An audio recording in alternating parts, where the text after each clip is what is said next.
दोस्तों नमस्कार, बहुत बहुत स्वागत है आप सभी का इंडिया नाउ में और मैं हूँ संदीप पाल। हरियाणा चुनाव में एक बार फिर जो गठबंधन बने वो कुछ खास प्रभाव छोड़ नहीं पाए और जो टक्कर दिखी वो बीजेपी और कांग्रेस के बीच ही दिखी।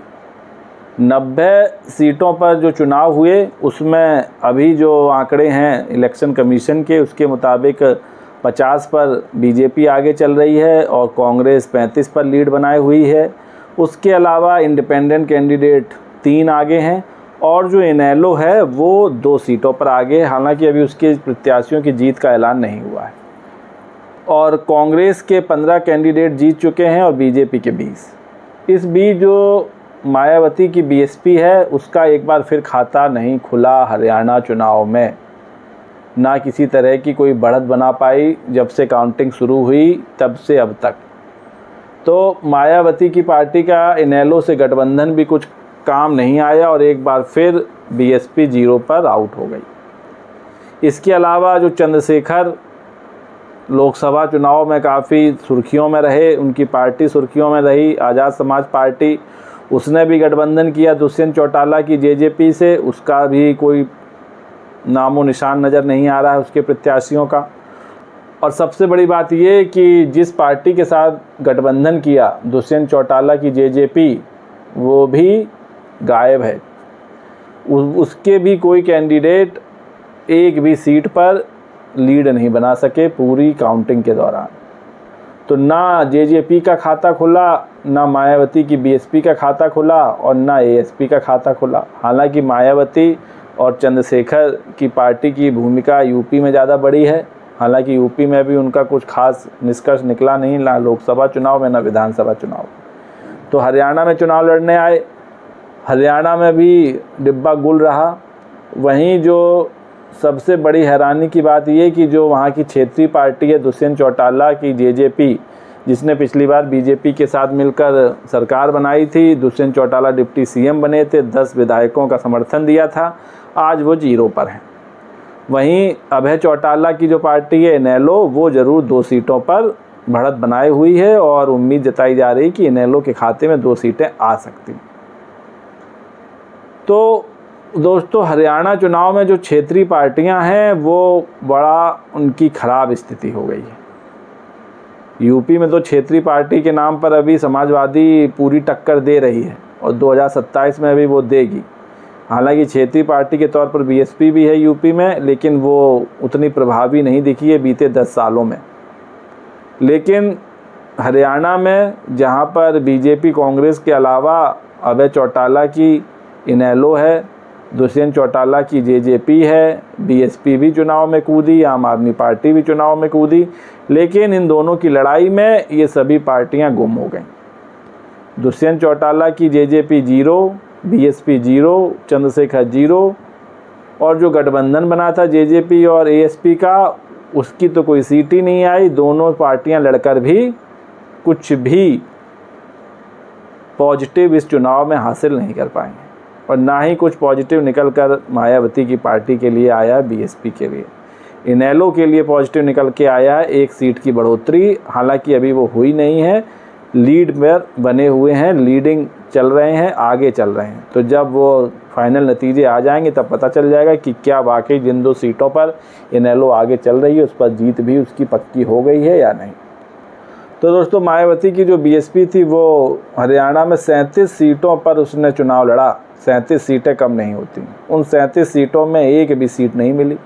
हालांकि चुनाव प्रचार भी ठीक ठाक किया था, इनेलो के साथ गठबंधन की रैलियां भी की थीं, अकेले भी रैलियां की थीं, आकाश आनंद ने भी रैलियां की थी, मायावती ने भी रैलियां की थीं, लेकिन हाथ कुछ नहीं आया है। हाथी की चाल एकदम धीमी पड़ गई है, एकदम सुस्त पड़ गई है।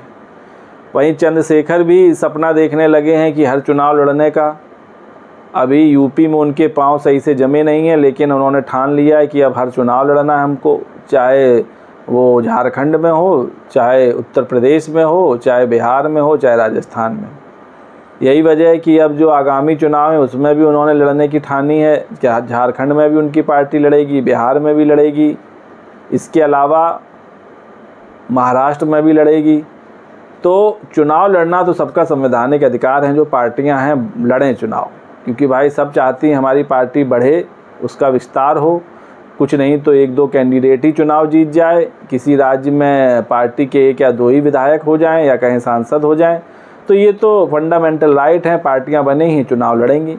लेकिन इस तरह बिना जनाधार के किसी भी चुनाव में पार्टियों का कूद जाना, वो भी उनकी पार्टियों के लिए कहीं ना कहीं जो उसके नतीजे होते हैं वो भी सवालिया निशान लगा देते हैं। अब चंद्रशेखर की पार्टी का हरियाणा में कितना वजूद है ये वो भी जानते होंगे। हालांकि ठीक है, गठबंधन करके चुनाव लड़ा, लेकिन उसका नतीजा क्या आया? नतीजा कुछ नहीं आया। अब ऐसा ही कुछ हाल बीएसपी का रहा। हालांकि बीएसपी ने पहले चुनाव लड़ा था, इनेलो के साथ गठबंधन करके 2 बार चुनाव लड़ सकी है, और क्योंकि यहीं से उठी है बीएसपी, तो बीएसपी का तो हरियाणा में चुनाव लड़ना बनता था, तो वो लड़ी भी। लेकिन ना पार्टी के नेता, ना पार्टी के कार्यकर्ता और ना उनका कोर वोट बैंक बीएसपी को एक भी सीट दिला पाया। लेकिन सवाल सबसे बड़ा खड़ा ये हो रहा है, जिस हरियाणा में करीब 20% दलित आबादी है, उसका वोट जा कहाँ रहा है? क्या उसका वोट बीजेपी की तरफ ही जा रहा है, या थोड़ा वोट कांग्रेस और बाकी बीजेपी की तरफ जा रहा है? क्योंकि जिस तरह कांग्रेस का फोकस इस चुनाव में जाट वोट बैंक पर था, उसका फ़ायदा कहीं ना कहीं बीजेपी ने उठाते हुए जो गैर जाट वोट हैं उनको अपनी साइड करने में वो सफल रही। वहीं जाटव भी बड़ी मात्रा में है, उनकी भी ठीक ठाक जनसंख्या है, और वो जाटवों का वोट भी बीएसपी को नहीं मिल रहा है। क्योंकि जो इलेक्शन कमीशन के जो आंकड़े आए हैं उसमें जो वोट शेयर निकल कर सामने आया है, किसको कितना फीसदी वोट मिला, वो भी मैं ज़रा आपको बता देता हूँ। तो अगर हरियाणा की बात करें, हरियाणा में किस पार्टी को कितना वोट शेयर रहा, तो हरियाणा में जो वोट शेयर की लड़ाई आप देखें तो बहुत ही रोचक है। रोचक इस मामले में है कि बीजेपी का जो वोट शेयर है वो है 39.87%, और जो कांग्रेस का वोट शेयर है वो है 39.05%। मतलब कांग्रेस और बीजेपी बिल्कुल पैरेलल हैं। 0.5 या कहें 0.10 का डिफरेंस है, और यही 0.5 और 0.10 का डिफरेंस वोट शेयर का 10 से 12 सीटों का अंतर पैदा कर गया। क्योंकि जो बीजेपी के कैंडिडेट जीते हैं कांग्रेस से, वहाँ वोटों का अंतर 2000, 3000, 4000, 6000, 5000 ऐसी करीब दर्जनों सीटें हैं जहां इस मार्जिन से बीजेपी के प्रत्याशी जीते हैं। बहुत क्लोज फाइट रही है, और इसी के चलते बीजेपी ने बढ़त बढ़ाई है और वो 50 सीट पर लीड कर रही है। इसके अलावा जो वोट शेयर की बात करें तो इनेलो की अगर बात करते हैं तो उसका वोट शेयर 4.19% रहा है, 4% के करीब। और जो दुष्यंत चौटाला की पार्टी है जेजेपी, उसका जो वोट शेयर है वो 0.91, मतलब 1% भी नहीं है। हालांकि बीएसपी का जो वोट शेयर है वो जो रीजनल पार्टी है वहाँ की जेजेपी, उसके मुकाबले बेहतर है, और बीएसपी का वोट शेयर 1.82% है। वहीं आम आदमी पार्टी का जो वोट शेयर है 1.79 है, यानी कि बीएसपी से ज़्यादा वोट आम आदमी पार्टी को मिले हैं हरियाणा में। और जो अदर्स हैं, अदर्स का वोट परसेंट 11% है, तो अदर्स ने भी काफ़ी वोट खींचे हैं। यही मैं आपको कह रहा था कि जो इंडिपेंडेंट कैंडिडेट हैं उन्होंने सेंधमारी तगड़ी की है, क्योंकि अगर ये 11% वोट में का आधा % वोट भी कांग्रेस के पास जाता तो कांग्रेस का वोट शेयर करीब 44% हो जाता, और 44% यानी कि 5 से 6% के डिफरेंस में करीब 15 से 20 सीटें कांग्रेस को मिल जाती। यही एग्जिट पोल में जो एजेंसियों ने कराया वो इस चीज़ को भांप नहीं पाए, और जो अदर्स ने यहाँ पर अच्छा खासा खेल खेला है, 11% वोट अदर्स को मिले हैं। वहीं नोटा को 0.38% वोट मिले हैं, और बाकी तो कोई ख़ास नाम है नहीं जिनके वोट शेयर की चर्चा करनी चाहिए। तो कुल मिलाकर आम आदमी पार्टी ने भी करीब 2% वोट घसीटे हैं। बीएसपी के 1.82% रहे हैं, बीजेपी के 39.87, कांग्रेस के 39.05 और अदर्स 11.71%। तो अदर्स की भूमिका बहुत बड़ी रही है कांग्रेस की लुटिया डुबोने में। तो दोस्तों, इस चुनाव में बीएसपी के लिए एक बार फिर से कुछ राहत की खबर नहीं आई, कोई पॉजिटिव नज़रिया सामने नहीं आया, कुछ सकारात्मकता सामने नहीं आई, और एक बार फिर बीएसपी का खाता नहीं खुल सका है। तो अब इंतज़ार बीएसपी को करना होगा अगले चुनाव का, जो महाराष्ट्र में है, झारखंड में है, क्योंकि चुनाव तो अब चलते ही रहेंगे अगले साल तक। और अभी यूपी में 10 सीटों पर उपचुनाव भी होना है, तो उपचुनाव में भी बीएसपी ने चुनाव लड़ने का पूरा मन बनाया है। तो उपचुनाव में बीएसपी की क्या भूमिका रहेगी, कितनी सीटें जीत पाती है, देखने वाली बात होगी। इसके अलावा क्या महाराष्ट्र में बीएसपी किसी के साथ गठबंधन करके चुनाव लड़ेगी, या झारखंड में लड़ेगी, या अकेले दम पर लड़ेगी, ये देखने वाली बात होगी। खैर, हरियाणा से बीएसपी के लिए कुछ भी अच्छा निकलकर सामने नहीं आया। और हालांकि इनेलो जरूर 2 सीटों पर बढ़त बनाए हुए हैं, वहीं चंद्रशेखर का भी हाल इस चुनाव में बेदम रहा और उनका भी खाता नहीं खुला।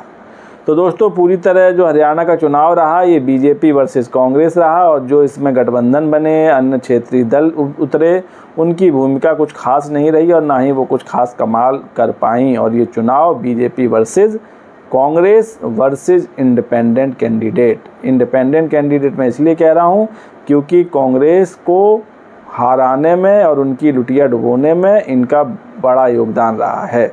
11% वोट परसेंट बहुत होता है। अगर इसका आधा भी कांग्रेस को मिलता तो शायद कांग्रेस 10 से 12 सीटों पर लीड कर रही होती या जीत गई होती।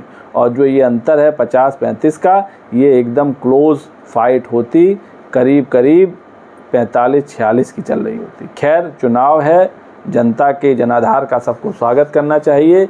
जनता ने जो जनाधार चुना है उसी की सरकार बनेगी। तो दोस्तों, इस वीडियो पर आपकी क्या राय है? आपको क्या लगता है, क्या बीएसपी अकेले चुनाव लड़ती हरियाणा में तो क्या कुछ अलग रिजल्ट निकलता? गठबंधन करके चुनाव लड़ी तो भी कोई खास रिजल्ट नहीं निकला। ऐसे में बीएसपी का अगला स्टेप क्या होगा अन्य चुनावों के लिए, ये देखने वाली बात होगी। फिलहाल इस वीडियो में इतना ही। तब तक के लिए नमस्कार।